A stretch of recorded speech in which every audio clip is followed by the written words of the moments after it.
Good morning, class. How are you all? I hope all are good. As you know, I started a chapter first in history. This is a part of SST, right? I told you many things regarding this chapter. This is very important for you. I told you many things regarding, and there are many things I told you about the chapter. कि लोग कैसे रहते थे, किस तरीके से अपनी life गुजारते थे और कहाँ कहाँ पर वो रहते थे, और हमने इसके बारे में बताया था कि इंडिया और भारत के बारे में बताया था. Okay. So now we are talking about the finding about the past. Okay, finding out about the past. अब हम देखेंगे इसके बारे में.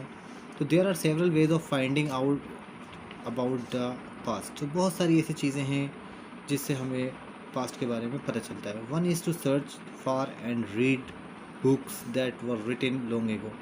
एक तरीका तो ये है कि किताबें फाइंड करिए और पढ़ने के बाद फाइंड करने के बाद उनको पढ़िए और पढ़ने के बाद जो पहले लिखी गई थी. These are called manuscript. तो मैन्यूस्क्रिप्ट क्या होती थी, इनके बारे में देख लेते हैं. This is very important. Manuscript क्या होता है? So because they were written by hand. कैसे लिखी जाती थी? हाथ से लिखी जाती थी. उस टाइम पे जो मैन्यूस्क्रिप्ट होती है वो हाथ से लिखी जाती थी. और ये जो वर्ड आया था लैटिन से लिया गया था. मेन्यू का मीनिंग होता है hand, right. These were usually written on palm leaf or on the specially prepared bark of a tree known as the birch which grows in the Himalayas, right. या इसको जो लिखा जाता था, ये पाम लीफ जो होती है, ठीक है ना, उस पर लिखा जाता था. या फिर जो पेड़ों की छाल आती है, बार्क बोलते हैं, राइट. तो पेड़ों की जो बार्क होती, छाल जो होती है ना पेड़ों की, उन पर लिखा जाता था. और ये जो ग्रो होता था हिमालयाज में होता था, right. Over the years many scripts were eaten away by insect. Some were destroyed but many have survived. So बहुत सारी ऐसी स्क्रिप्ट भी थी जिनको खा लिया गया, कीड़ों ने खा लिया, बहुत सारी बर्बाद कर दी गई, लेकिन अभी भी कुछ हैं. Often preserve in temples and monasteries. अभी भी कुछ जगह में, बड़े बड़े जगहों पर या मंदिर में भी इनको रखा गया है. आज भी ये बुक्स हैंगे. अगर हम अपनी रजा लाइब्रेरी में देखें, वहाँ पर भी कुछ बुक मैन्यूस्क्रिप्ट हासिल हुई किताबें रखी हुई हैं, right. These books deal with the all kinds of subject. इस बुकों के अंदर सारी चीज़ें, चाहे वो रिलीजियस हो, धार्मिक हो, बिलीफ, राइट, प्रैक्टिसेस, चाहे कोई सी भी प्रैक्टिस हो, किस तरीके से वहाँ पे लोग अपने रूल किया करते थे, the life of Kings, medicine and science, सब चीज़ों के बारे में इन बुक्स के अंदर लिखा हुआ है.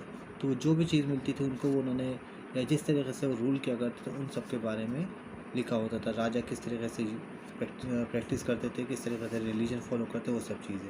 बिसाइड देयर वर एपिक्स, कहते हैं महाकाव्य को, पोएम्स कहते हैं कविताओं को, प्लेस, और उसमें महाकाव्य, कविताएं, नाटक. Many of these were written in Sanskrit. और ये सब काय में लिखे हुए हैं? संस्कृत में लिखे हुए हैं. Others were in Prakrit language use by the ordinary people. और जो बाकी अदर लैंग्वेजेस थी उनमें भी लिखा गया, तमिल में लिखा गया, right. We can also study inscription की भी स्टडी करते हैं. क्यों करते हैं? These are writing on relatively hard surfaces such as the stone और मेटल. तो इंस्क्रिप्शन क्या होते हैं? जैसे कोई पत्थर पे लिखा जाता था, पहले पत्थरों पे भी लोग लिखा करते थे, और जो भी सरफेस होता था उस पर लिखा करते थे. Some time kings got their orders in script so that people could see, read and obey them. तो कभी कभी ऐसा होता था, राजा को कोई ऑर्डर मिलता था, राजा क्या करते थे कि ऑर्डर दे दिया करते थे, लोगों को उनसे लिखवाया करते थे. और उनको आज भी पहले कुछ राजा ऐसे लिखवा दिया करते थे, और लोगों के लिए वो रूल हुआ करते थे, रूल लोग उनको फॉलो करते थे. There are other kinds of inscription as well where men and women, या including kings and queens, recorded what they did.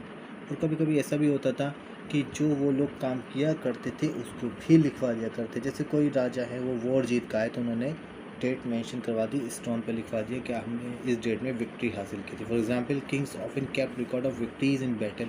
तो जो भी युद्ध होते थे, बैटल कहते हैं फाइट को, वो सारी चीज़ें राजा लिखवाया करते थे, राइट. तो ये सारी चीज़ें, I hope everything is clear to all till here. यहाँ तक सब क्लियर हो गया है ना.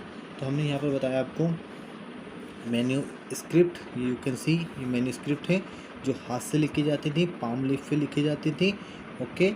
और ये इसके बारे में लैटिन वर्ड से लिया गया था. मेन्यू मीनिंग का मीन्स होता है हैंड. और एक वर्ड बताया हमने इसके अंदर, इंस्क्रिप्शन, राइट. ये लिखा जाता था स्टोन्स पर, ओके. और जो राजा होते थे उन्हीं के बारे में, या राजा कोई जीत हासिल कर पाते थे उसके बारे में उनको रिकॉर्ड में लिखा जाता था, या कोई उनको रूल फॉलो करवाना होता था वो लिख दिया करते थे। क्लियर है? So it's enough for my self. I will take your class on Zoom, so that's why I will tell you more. Okay, goodbye.